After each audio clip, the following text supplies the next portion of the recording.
दोस्तों, आज मैं आपको पुणे के प्रसिद्ध शनिवार वाड़ा से जुड़ी एक ऐसी कहानी सुनाने जा रहा हूं जिसे सुनकर आज भी कई लोगों के रोंगटे खड़े हो जाते हैं। यह कहानी कई साल पहले की है, जब एक युवा फोटोग्राफर अमित अपने दोस्तों के साथ शनिवार वाड़ा घूमने गया था। अमित को पुरानी और ऐतिहासिक जगहों की तस्वीरें लेने का बहुत शौक था। दिन भर उसने किले के अलग अलग हिस्सों की तस्वीरें लीं। शाम होने लगी तो उसके दोस्त वापस जाने लगे, लेकिन अमित ने कहा कि वह कुछ देर और रुककर सूर्यास्त की तस्वीरें लेना चाहता है। उसके दोस्त चले गए और अमित अकेला रह गया। धीरे धीरे अंधेरा बढ़ने लगा। उस समय किले में ज्यादा लोग नहीं थे। अमित अपने कैमरे से तस्वीरें ले रहा था कि तभी उसे दूर से किसी बच्चे के रोने जैसी आवाज सुनाई दी। पहले तो उसने सोचा कि शायद कोई पर्यटक अपने बच्चे के साथ होगा, लेकिन जब उसने चारों ओर देखा तो वहां कोई नहीं था। उसने आवाज को नजरअंदाज किया और आगे बढ़ गया। कुछ मिनट बाद वही आवाज फिर सुनाई दी, लेकिन इस बार आवाज ज्यादा साफ थी। ऐसा लग रहा था जैसे कोई बच्चा मदद मांग रहा हो। अमित को थोड़ी बेचैनी हुई, लेकिन जिज्ञासा के कारण वह आवाज की दिशा में चल पड़ा। जैसे जैसे वह आगे बढ़ रहा था, आवाज और स्पष्ट होती जा रही थी। अचानक उसे ऐसा सुनाई दिया जैसे कोई बच्चा धीमी आवाज में कह रहा हो, काका मला वाचवा, यानी चाचा मुझे बचाओ। यह सुनकर अमित के कदम रुक गए। उसने अपने आसपास देखा, लेकिन वहां कोई नहीं था। तभी अचानक ठंडी हवा का एक तेज झोंका आया और किले का माहौल डरावना लगने लगा। अमित ने खुद को समझाया कि शायद उसका भ्रम होगा। उसने कैमरा निकाला और सामने के हिस्से की एक तस्वीर खींच ली। तस्वीर लेने के बाद उसने कैमरे की स्क्रीन पर फोटो देखी तो उसका दिल जोर जोर से धड़कने लगा। तस्वीर के एक कोने में उसे एक छोटे बच्चे जैसी धुंधली आकृति दिखाई दे रही थी। उसने घबराकर दोबारा उसी जगह देखा, लेकिन वहां कुछ भी नहीं था। अब अमित सचमुच डर चुका था। वह तेजी से बाहर निकलने लगा। तभी उसे पीछे से फिर वही आवाज सुनाई दी, काका मला वाचवा। इस बार आवाज इतनी साफ थी कि उसके शरीर में सिहरन दौड़ गई। उसने पीछे मुड़कर देखने की हिम्मत नहीं की और तेजी से मुख्य दरवाजे की ओर भागने लगा। भागते समय उसे ऐसा महसूस हो रहा था जैसे कोई उसके पीछे चल रहा हो। जब वह बाहर पहुंचा तो उसकी सांसें तेज चल रही थीं। बाहर मौजूद एक बुजुर्ग चौकीदार ने उसकी हालत देखकर पूछा कि क्या हुआ। अमित ने पूरी बात बता दी। चौकीदार कुछ पल चुप रहा और फिर बोला कि यह पहली बार नहीं है। उसने बताया कि कई लोगों ने रात के समय किले के अंदर एक बच्चे की आवाज सुनने का दावा किया है। स्थानीय लोगों का मानना है कि यह आवाज उस दुखद घटना से जुड़ी है जो वर्षों पहले यहाँ हुई थी।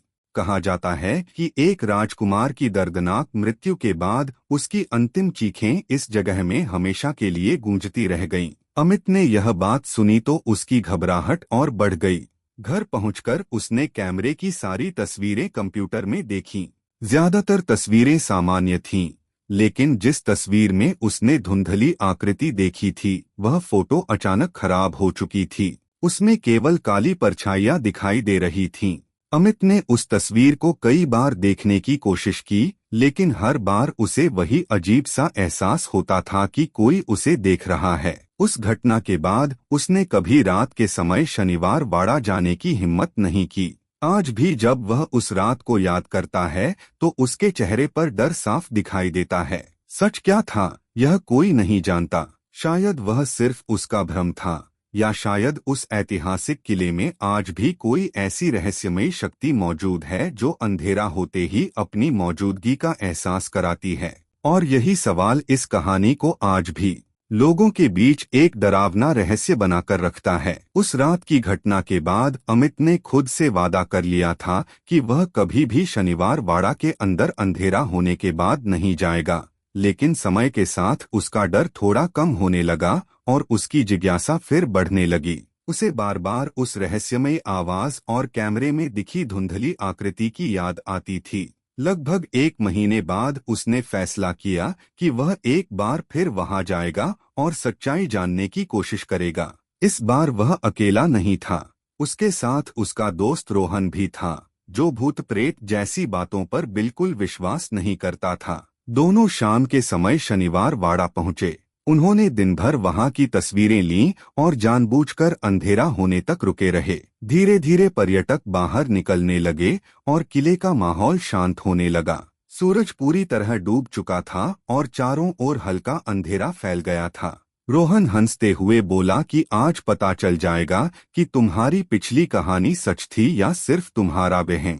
अमित मुस्कुरा तो दिया, लेकिन उसके मन में हल्का डर अभी भी था। दोनों किले के अंदर पुराने हिस्से की ओर बढ़ने लगे। कुछ देर तक सब कुछ सामान्य रहा। अचानक रोहन का मोबाइल अपने आप बंद हो गया।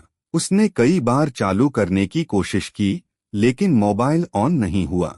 अमित को पिछली घटना याद आने लगी। तभी दोनों ने महसूस किया कि आसपास का तापमान अचानक बहुत ठंडा हो गया है। जून का महीना होने के बावजूद उन्हें सर्द हवा का एहसास हो रहा था। रोहन ने मजाक में कहा कि शायद भूतों ने एसी चला दिया है, लेकिन उसकी आवाज में भी अब पहले जैसी हंसी नहीं थी। तभी दूर से किसी बच्चे के धीरे धीरे रोने की आवाज सुनाई दी। दोनों एकदम चुप हो गए। आवाज बहुत कमजोर थी, लेकिन साफ सुनाई दे रही थी। अमित का चेहरा पीला पड़ गया, क्योंकि यह वही आवाज थी जो उसने 1 महीने पहले सुनी थी। रोहन ने कहा कि शायद कोई बच्चा आसपास होगा, लेकिन जब दोनों ने टॉर्च जलाकर चारों तरफ देखा तो वहां कोई नहीं था। आवाज कुछ सेकंड के लिए बंद हुई और फिर अचानक बहुत करीब से सुनाई दी, काका मला वाचवा। इस बार रोहन भी डर गया। दोनों ने एक दूसरे की ओर देखा, लेकिन किसी के पास कोई जवाब नहीं था। तभी अमित के कैमरे ने बिना किसी कारण अपने आप फोटो खींच ली। कैमरे की फ्लैश चमकी और कुछ पल के लिए सामने का हिस्सा रोशनी से भर गया। जब अमित ने फोटो देखी तो उसके हाथ कांपने लगे। तस्वीर में एक छोटे लड़के जैसी आकृति दिखाई दे रही थी, जो दूर खड़ी उन्हें देख रही थी। उसका चेहरा साफ नहीं था, लेकिन उसकी आंखें असामान्य रूप से चमक रही थीं। रोहन ने भी फोटो देखी और उसकी हिम्मत जवाब देने लगी। दोनों ने फैसला किया कि अब उन्हें बाहर निकल जाना चाहिए। वे तेज कदमों से मुख्य दरवाजे की ओर बढ़ने लगे, लेकिन तभी पीछे से किसी के दौड़ने जैसी आवाज आने लगी। ऐसा लग रहा था जैसे कोई उनके पीछे भाग रहा हो। दोनों ने मुड़कर देखने की हिम्मत नहीं की और तेजी से आगे बढ़ते रहे। अचानक अमित को महसूस हुआ कि किसी ने उसके कंधे को हल्के से छुआ है। वह डर के मारे रुक गया और पीछे मुड़ा, लेकिन वहां कोई नहीं था। उसी समय किले के अंदर से फिर वही आवाज गूंजी, इस बार पहले से ज्यादा दर्दभरी और तेज, काका मला वाचवा। यह सुनकर दोनों लगभग दौड़ते हुए बाहर की ओर भागे। जैसे ही वे मुख्य दरवाजे के पास पहुंचे, उन्हें एक बुजुर्ग सुरक्षा गार्ड दिखाई दिया। उनकी घबराई हुई हालत देखकर गार्ड ने पूछा कि क्या हुआ। जब उन्होंने पूरी बात बताई तो गार्ड कुछ देर चुप रहा और फिर बोला कि कई सालों से लोग ऐसी घटनाओं की शिकायत करते आए हैं। कुछ लोगों ने रात में रोने की आवाज सुनी, कुछ ने बच्चे की परछाई देखी और कुछ लोगों के कैमरों में अजीब तस्वीरें भी कैद हुईं। गार्ड ने यह भी बताया कि उसने खुद कभी कुछ नहीं देखा, लेकिन इतने लोगों की कहानियां सुनने के बाद वह भी रात में किले के कुछ हिस्सों में अकेले नहीं जाता। अमित और रोहन उस रात तुरंत घर लौट गए। अगले दिन जब अमित ने कैमरे की तस्वीरें कंप्यूटर में खोलीं तो एक और अजीब बात सामने आई। जिस फोटो में वह लड़के की आकृति दिखाई दे रही थी, वह फाइल पूरी तरह खराब हो चुकी थी और खुल ही नहीं रही थी। बाकी सभी तस्वीरें बिल्कुल सही थीं। यह देखकर दोनों और हैरान हो गए। आज तक अमित और रोहन यह नहीं समझ पाए कि उस रात उन्होंने जो देखा और सुना वह क्या था। शायद वह कोई अनजाना रहस्य था, शायद इतिहास की कोई अधूरी कहानी, या शायद कुछ ऐसा जिसे विज्ञान आज भी नहीं समझ पाया है। लेकिन एक बात तय है, उस रात के बाद दोनों ने कभी अंधेरा होने के बाद शनिवार वाड़ा के अंदर जाने की कोशिश नहीं की, क्योंकि कुछ सवाल ऐसे होते हैं जिनके जवाब जानने से ज्यादा सुरक्षित उन्हें अनसुलझा छोड़ देना होता है।